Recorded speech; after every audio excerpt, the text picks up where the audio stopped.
Sore Bapak Ibu Saudara dikasih Tuhan, senang sekali boleh kembali ada di tengah-tengah saudara. Hari ini cantik-cantik, ganteng-ganteng semua, merah-merah ya. Saudara, ini sudah kali yang ke-8 saya upacara dalam minggu ini. Jadi kalau dulu sekolah upacara 1 kali, nah sekarang ini khotbah keliling-keliling setiap gereja upacara. Jadi ini sudah kali yang ke-8. Jadi tadi saya lihat saudara pakai baju merah, saya kaget. Saya pikir gak ono upacara, tiba upacara mana. Dan baju merah saya sudah stoknya habis saudara. Seminggu dipakai terus.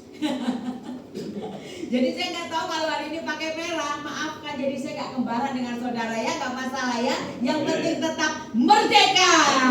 Ngomong sama kanan kiri, kasih tos kanan kiri, merdeka. Kanan kiri, ayo kanan kiri, bilang perlu 81 kali merdekanya. Oke, hari ini bertepatan dengan hari yang istimewa, kita juga merayakan ulang tahun gereja kita yang ke-65. Selamat ulang tahun buat Bapak Gembala ya, yang sudah dipercayakan Tuhan menggembalakan gereja ini 65 tahun. Saya percaya bukan perjalanan yang mudah ya Pak Gem ya, penuh dengan tantangan, penuh dengan air mata. Selamat ulang tahun juga buat saudara semua, para pengurus dan jemaat GPDI Rangka.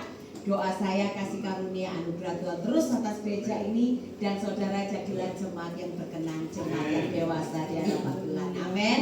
Oke, tema yang diberikan buat saya sore hari ini adalah merdeka 100%. Kalau merdeka 100% berarti ada yang gak 100%. Tapi saya berdoa semua yang ada di tempat ini Anda jadi orang-orang yang merdeka 100%. Amin. Yuk kita akan landasi kebenaran firman Tuhan dalam Galatia pasal yang ke-5 ayat yang ke-13. Galatia pasal yang ke-5 ayat yang ke-13. Kalau sudah menemukan satu ayat ini kita baca bersama-sama. Kalau sudah ketemu bilang amin. Amin. Yang gak ketemu lihat layar suci di depan, pasti sudah ketemu. Oke, kita baca bersama-sama ya. Sebutkan ayatnya, Galatia pasal 5 ayat 13. Saudara-saudara, memang kamu telah dipanggil untuk merdeka, tetapi janganlah kamu mempergunakan kemerdekaan itu sebagai kesempatan untuk kehidupan dalam dosa, melainkan layanilah seorang akan yang lain. Bapak Ibu yang dikasih Tuhan, sadarkah kita bahwa semua kita ini dalam hidup ini punya panggilan yang berbeda-beda? Dan bukan hanya punya panggilan yang berbeda-beda, setiap kita, siapapun Anda dan saya, Tuhan itu ciptakan kita dengan peran yang berbeda. Jadi sekalipun Anda punya pendidikan tinggi, ataupun Anda punya pendidikan yang biasa, ataupun Anda orang yang luar biasa, ataupun Anda orang yang biasa-biasa saja, Tuhan itu tidak pernah salah ketika Tuhan menetapkan dan memberikan sebuah panggilan di dalam hidupmu. Dan panggilan itu akan disertai dengan tanggung jawab. Dan bukan hanya tanggung jawab, dari setiap peran yang menjadi panggilan dalam hidup kita, Tuhan itu mau Anda dan saya menghidupi panggilan itu. Jadi bukan sekedar panggilan itu diberikan, peran itu diberikan, tetapi kita tidak mengerjakannya dengan luar biasa. Tuhan mau bahwa dimanapun posisi kita, apapun kondisi hidupmu hari ini, hiduplah sesuai dengan panggilan, sesuai dengan peran yang Tuhan percayakan. Contoh, kalau hari ini Anda terlahir sebagai seorang laki-laki, maka mungkin Tuhan mengaruniakan Anda rumah tangga. Maka panggilan buat hidupmu adalah seorang laki-laki yang sudah menikah jadi apa? Suami. Nah, menjadi seorang suami itu panggilan. Saudara, ngomong panggilan itu gak cuma ngomong urusan pelayanan. Ngomong panggilan itu gak cuma ngomong soal pekerjaannya pendeta, bukan. Tetapi setiap orang Tuhan ciptakan dengan panggilannya masing-masing. Dan Tuhan mau Anda menghidupi panggilanmu itu. Nah, kalau hari ini Anda jadi seorang pria, Anda punya rumah tangga. Saudara dengar, tidak semua pria itu punya istri yang baik. Ya, wanita itu memang dari sononya itu dikasih kelebihan. Kelebihan yang paling gampang itu begini. Dari seorang wanita itu kalau ngomong itu bisa cepat, cermat, tepat. Dan gara-gara cermat, cepat, tepatnya, dari yang dianalisa oleh seorang wanita itu bisa melahirkan cerita yang panjang banget. Alias apa? Cerewet. Apakah repet? Itu kelebihannya wanita. Nah bapak-bapak, kalau kebetulan kau punya istri yang punya kelebihan yang rodo overdosis kayak gitu, apa yang harus kau lakukan? Main musik. Main musik. Betul ya Pak ya, dengerin musik gak sumpek ya Pak ya. Dan kalaupun kau berhadapan dengan pasangan yang seperti itu, Anda harus hidupi panggilanmu. Kau tidak bisa ngomong begini sama Tuhan, aduh Tuhan yang model begini, rasanya aku kilaf dulu kawin sama dia, gak bisa. Kalau sudah diberkati gak ada kata kilaf. Sampai maut memisahkan. Begitu juga kau seorang wanita yang menikah, kau mungkin punya mertua. Tidak semua mertua itu nyenangkan hati. Mungkin ada juga mertua yang kategori berlebihan. Mantune salah terus, sampai saya jadi mantu kado gak kapan benernya jadi menantunya. Salah terus. Nah saudara, kalau ketemu yang model-model orang seperti ini yang selalu bikin hidupmu ribet, ruwet, repot, nah disitulah engkau tuh harus hidup menjalankan panggilanmu. Tapi ada banyak orang tidak sadar akan panggilan hidupnya. Ada banyak orang tidak mengerti akan panggilan hidupnya, sehingga apa? Dia menjalani hidupnya sementara engkau ini hidup di negara yang katanya sudah merdeka, tapi kenyataannya apa? Hidupmu terjajah. Ada orang itu yang saking bingung duit, ya, saking bingung duit, tiap hari kerja itu banting tulang. Saya tidak melarang Anda jadi pekerja keras, bagus. Karena menjadi orang Kristen Anda harus lebih rajin dari orang yang tidak kenal Tuhan. Jadi kalau ada orang Kristen yang malas, saya ragu-ragu kau sungguh-sungguh Kristen. Karena tidak ada orang Kristen itu malas. Coba lihat di Alkitab, mana ada orang Kristen malas. Makanya Alkitab katakan orang yang tidak bekerja jangan kamu makan. Masalah penghasilan besar kecil, pekerjaanmu sederhana atau pekerjaan yang hebat, tidak masalah. Yang penting kamu bekerja. Karena apa? Pekerjaan itu cuma sarana. Cara Tuhan memberkati kita itu tidak pernah ditentukan dari pekerjaanmu. Saudara, pekerjaanmu mau pekerjaan yang sederhana, kalau pekerjaanmu itu pekerjaan yang diberkati oleh Tuhan, maka jangan heran Tuhan dengan cara yang ajaib Dia bisa kirimkan berkat kepadamu lewat jalan yang tidak terduga. Yang penting kau lakukan bagianmu. Tapi ada banyak orang ketika dia nggak sadar akan panggilannya, menjadi anak Tuhan salah satu panggilannya adalah mengandalkan Tuhan. Tapi ada orang yang karena gopo duit, kerja terus, badannya wes gak kuat, dipaksa kerja. Ini juga nggak benar, saudara. Alkitab itu kasih tahu kita, Tuhan itu akan memelihara kesehatan kita itu secara sempurna, tubuh, jiwa, dan roh. Ada orang yang tidak pernah memperhatikan kesehatan tubuhnya. Sudah tahu darah tinggi, ketok sate kambing, nyonyo, gaspol, sikat breh, terus Anda ngomong darah Yesus lebih tinggi dari sate kambing, kamu masuk ICU, itu goblokmu sendiri. Itu namanya kamu gak ngerti panggilan. Tuhan suruh kamu jaga tubuhmu. Kalau sudah tahu umur sudah STW, sudah gocap 50 tahun, mulut ini diplester, Bu.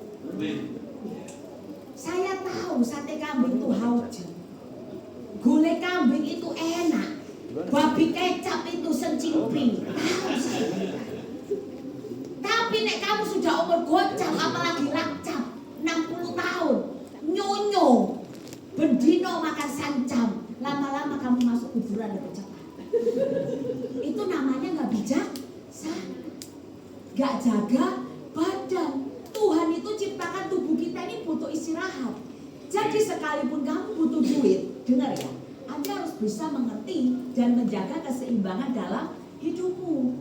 Nah, orang yang kerja mati-matian paksa badannya yang sudah tidak kuat ini, tapi terus Anda sementara merdeka, tapi juga di saat yang sama engkau terjajah.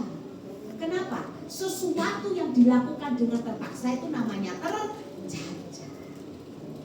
Terus apa lagi? Rohani kita.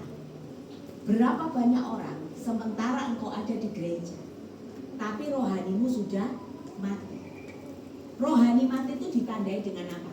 Tidak peka lagi terhadap suara Tuhan. Kalau Anda sudah nggak peka sama suara Tuhan, maka engkau akan susah membedakan mana yang dosa, mana yang tidak. Bicara mana yang baik dan mana yang benar sesuai dengan usia kita. Usia kita, dengerin ya, kita udah pinter bedakan mana yang baik dan benar. Tapi untuk membedakan mana yang berkenan, itu tidak ditentukan oleh usiamu. Usia biologis kita itu dimulai ketika kita baru lahir. Dan seharusnya kedewasaan kita seturut dengan usia kita itu berkembang. Kalau orang menjadi dewasa, otomatis caranya berpikir, hikmatnya, kebijaksanaannya berkembang. Makanya kalau ada orang yang umurnya sudah tua tapi tingkahnya karena anak kecil, ini tidak berkembang. Tapi bicara soal lahir baru, itu dihitung mulai kapan? Ketika engkau percaya Kristus. Baru lahir usia biologis. Dihitungnya kapan? Ya ketika engkau lahir. Dan seharusnya semakin bertambahnya usiamu, kedewasaanmu harus semakin bertambah. Tapi bicara lahir baru, itu gak ditentukan usiamu. Itu ditentukan sejak kapan kau mengenal Kristus. Makanya adalah penting kita menjaga kesehatan rohani kita. Dan orang yang tidak dekat dengan Tuhan, yang tidak dewasa secara roh, maka kau akan menjadi orang yang tidak pernah peka dengan dosa. Sesuatu yang kau itu jelas-jelas dosa di hadapan Tuhan, engkau anggap itu biasa. Ingat, iblis itu kalau nggak bisa bikin kau jadi orang jahat, maka yang dia lakukan adalah apa? Bikin kau jadi orang yang merasa baik. Ketika tanganmu ini suka nuding orang, ini salah, itu salah, mertua salah, bojo salah, adik salah, koko salah, Mbak Yu salah, emas salah, wong tua salah. Jangan-jangan kamu yang salah. Tapi nggak pernah merasa salah. Merasanya apa? Benar.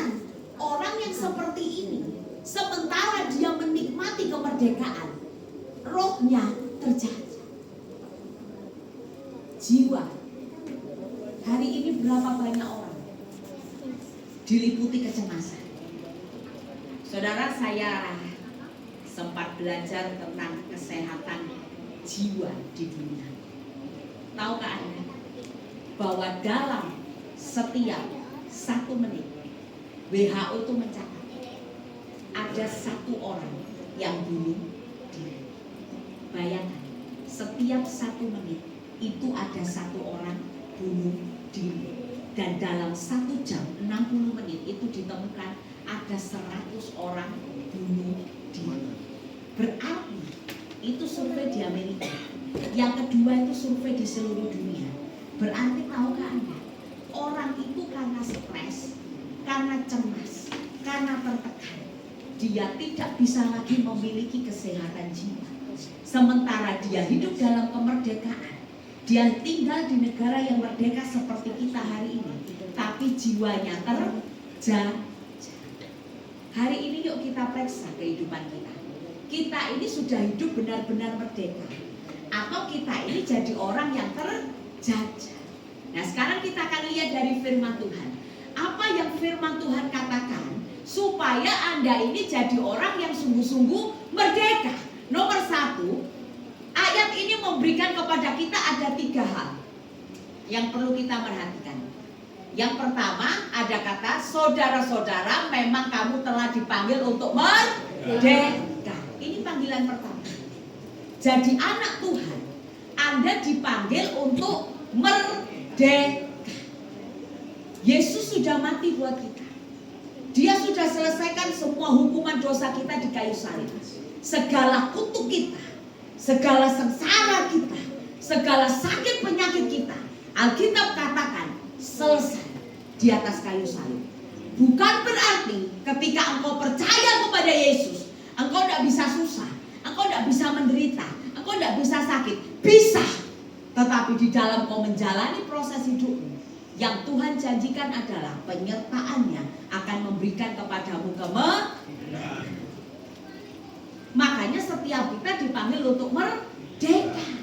Tapi setelah itu kalimat selanjutnya berkata apa? Tetapi janganlah kamu mempergunakan kemerdekaan itu sebagai kesempatan untuk apa? Hidup dalam dosa.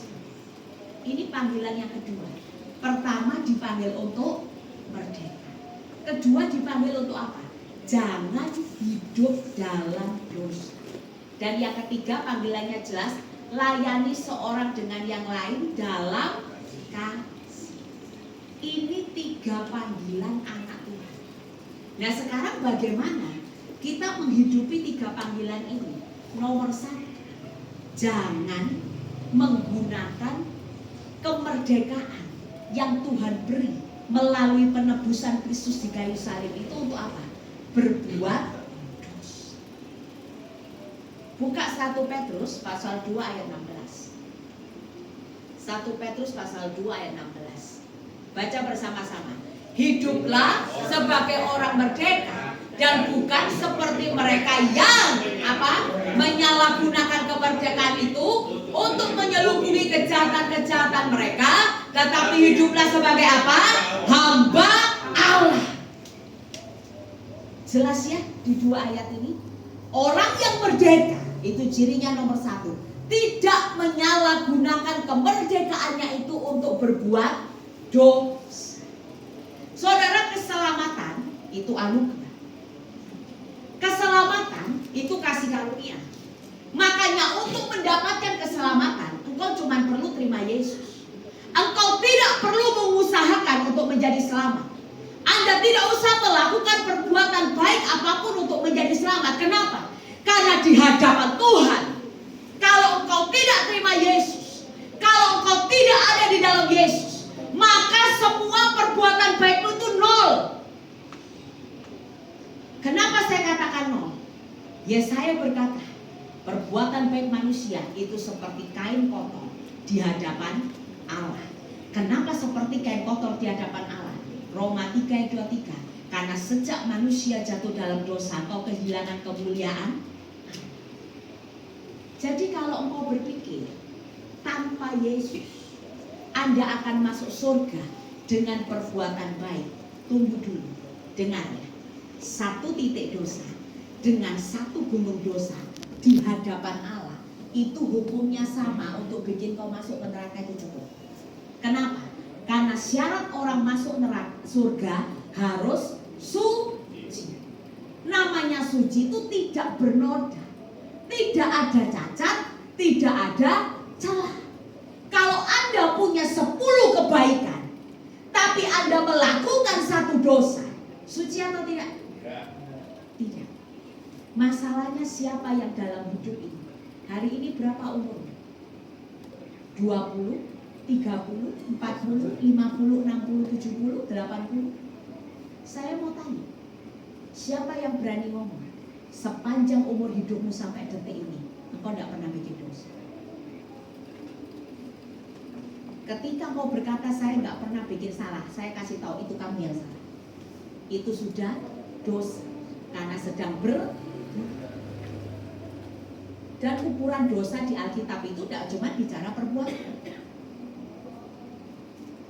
Saudara lihat orang, kamu nggak suka sama orang itu, kamu ngerasani orang itu di dalam hati, bukan di luar, di dalam hati.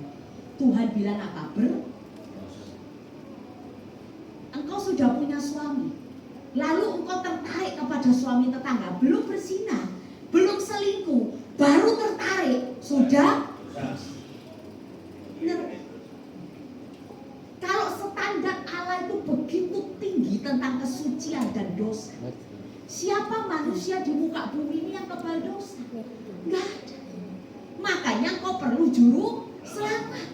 Karena kebaikanmu tidak akan pernah bawa engkau ke surga. Karena 1 dosamu itu cukup bawa engkau masuk neraka. Dosa 10 dosa, 1 dosa. Karena syarat untuk masuk surga harus suci. Makanya hanya Yesus yang bisa menjadi juru selamat bagimu, supaya engkau masuk surga. Tapi bukan berarti karena Yesus menjadi juru selamat, karena Yesus menjadi pembelamu, engkau jambrono dalam hidup. Sembarangan menggunakan kemerdekaan itu, kebebasan itu yang sudah Tuhan kasih sebagai anugerah. Kenapa dibilang anugerah? Karena terlalu mahal. Kita tidak bisa bayar. Makanya keselamatan dikasih sebagai anugerah. Karena sederhana, kita tidak bisa bayar. Yesus sudah bayar semuanya lunas buat kita. Makanya Bapak Ibu, kalau saya ditanya, apa ciri orang yang sudah diselamatkan? Gampang. Saya akan jawab, takut Tuhan kan? Masih suka dosa atau benci dosa? Orang yang sungguh-sungguh di dalam Kristus. Makanya kenapa dikatakan sekali kita percaya Yesus, kita selamat. Alkitab bahkan berkata tidak ada yang bisa memisahkan kau dari kasih Tuhan. Karena sekali anugerah itu diberikan, dia gak pernah ambil lagi. Makanya ciri orang yang diselamatkan, dia akan benci dosa. Bisa dosa setelah diselamatkan? Bisa. Tapi bedakan antara benci dosa dengan doyan dosa.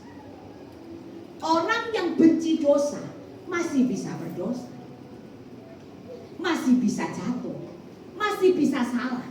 Tapi begitu kau berdosa, Roh Kudus yang ada di dalammu ini signalnya bunyi. Dia akan tegur engkau, dia akan ingatkan engkau, dan dia akan menginsafkan engkau. Sehingga apa? Engkau gak lagi suka kepada dosa. Kalau ada orang Kristen, sudah jadi Kristen, masih suka pornografi, nonton film porno, terus pikirannya cabul.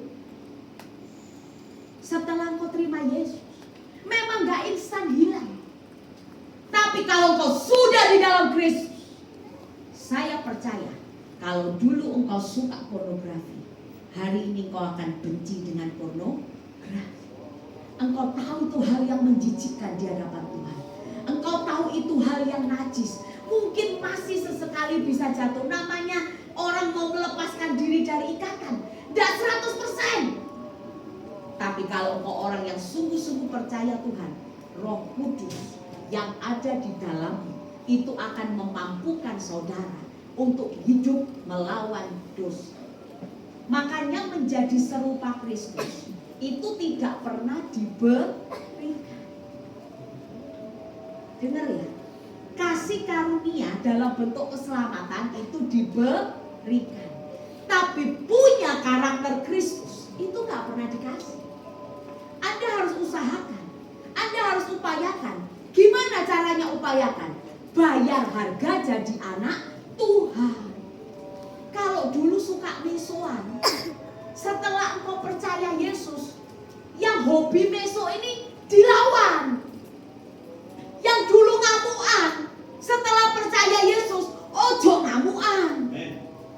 Yang dulu suka mentetan, suka mencuri, suka korupsi, setelah percaya Yesus, sekalipun ada dorongan, daging ini kan kuat kok ya.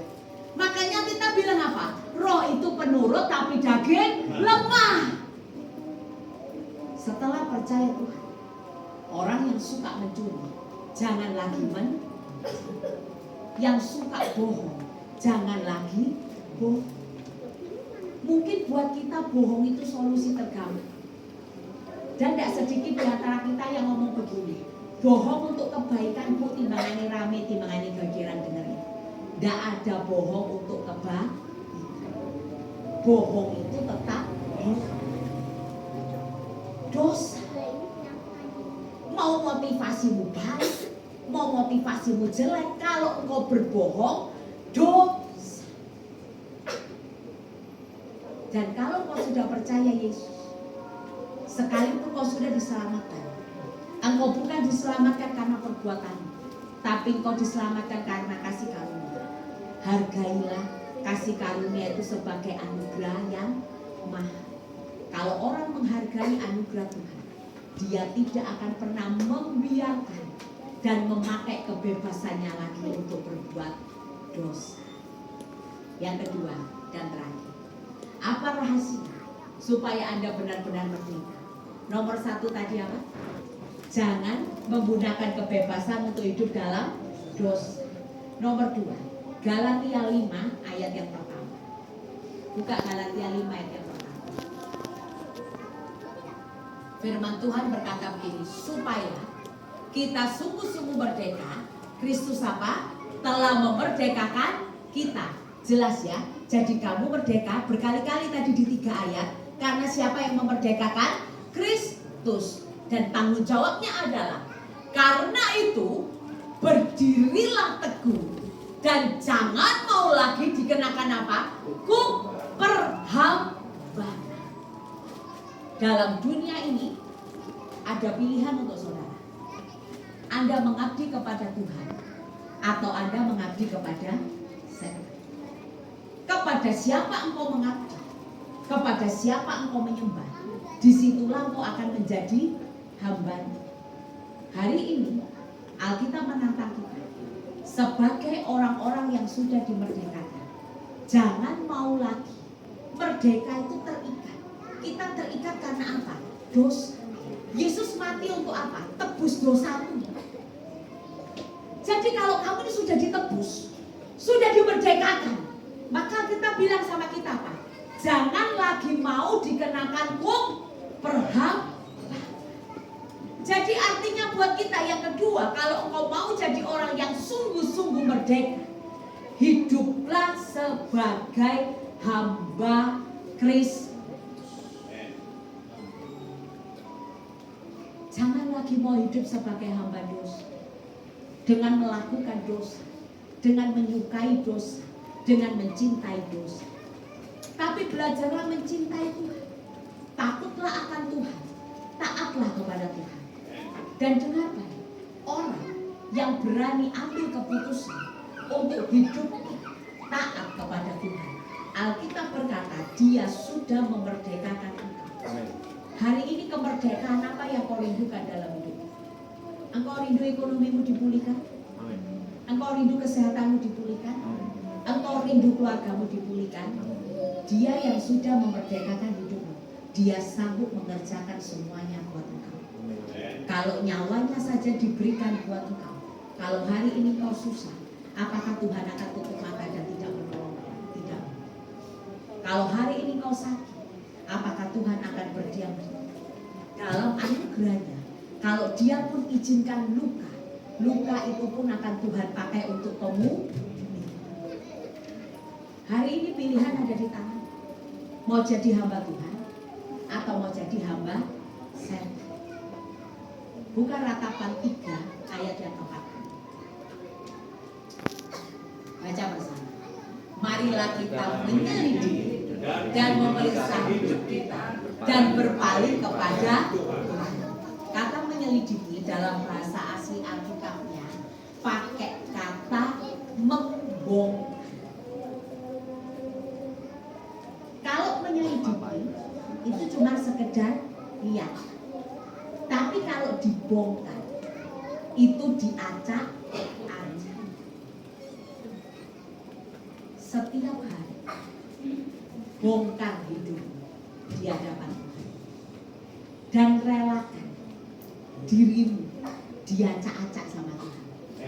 Memang proses diacak-acak itu sakit, dibongkar itu sakit.